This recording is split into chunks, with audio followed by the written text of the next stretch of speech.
Grimgar, A Fantasy in Ash. As a pre-warning, the themes of this entire show depend on spoilers to the show, so I'm gonna have to spoil the show in order to talk about the show. So, yeah, spoiler warning. Have you ever lost someone important to you? Like, maybe someone whom your entire way of life depended on. Dealing with the loss of an important person is the broader theme of Grimgar, pasted within a fantasy setting. The show itself is kind of a dot hack sign style MMO video games become real life show, but also kind of a standard fantasy Lord of the Rings kind of story, but also kind of makes broad statements about overcoming grief.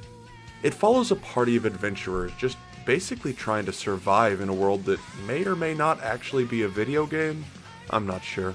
Eventually, when push comes to shove, they lose their party leader and group healer to a group of goblins, and thus find themselves trying to emotionally deal with his loss as well as trying to replace him and fill his leader's shoes.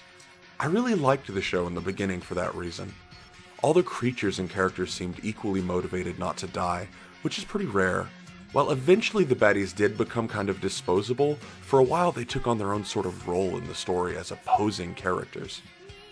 This show comes in the wake of Sword Art Online, and I think this is an important comparison to make, because Sword Art Online treats death kind of flippantly, and reacts to this whole crazy fantasy world thing with more of a, oh man, this would be awesome mentality, rather than, oh my gosh, this would be horrifying mentality. And while there's nothing inherently wrong with that, we've had plenty of stories tell us how cool these worlds would be, but relatively few that really go into the desperation of living in that world. It's sort of a call for us to review the nature of our own fantasy tropes, which is both important and vital for keeping the medium fresh and new. I mean, A Song of Fire and Ice took a more realistic approach and it's proved very popular. But back to Grimgar, and the themes of death and loss it portrays. The philosophy of death and dying are about as ubiquitous as air in the philosophy community. The issue tends to be that philosophers are of limited use because when they have talked about death and dying, they've tended to focus on what it means for the one who dies. Plato, for instance, called philosophy a preparation for death. Epicurus told us that we have nothing to fear from dying. But such thoughts are not a whole lot of use to the people that the dead leave behind. No, it tends to fall to poets and writers to ease the grief of the suffering. So for Grimgar, I thought I would analyze the way the characters dealt with grief and see if I could name a book or a poem to compare the story to. The show first lets you walk into how important the characters are to one another, that these are not disposable people and that everyone is unique and has their own wants, needs, hopes, and dreams.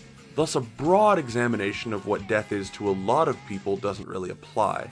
This is much more of a personal story.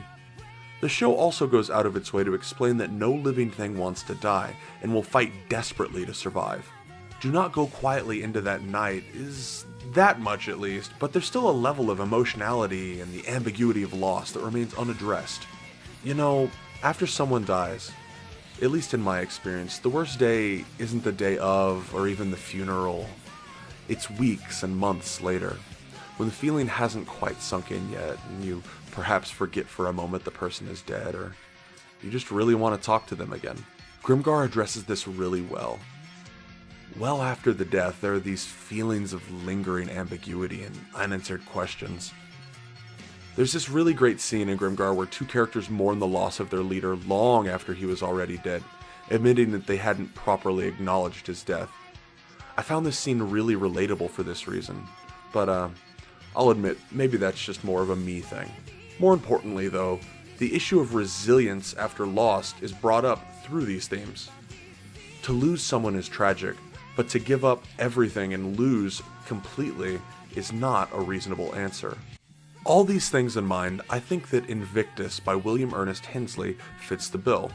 William Ernest Hensley was inspired to write the poem after he lost one of his legs to tuberculosis, and was told that he would be losing the other one and very likely his life as well.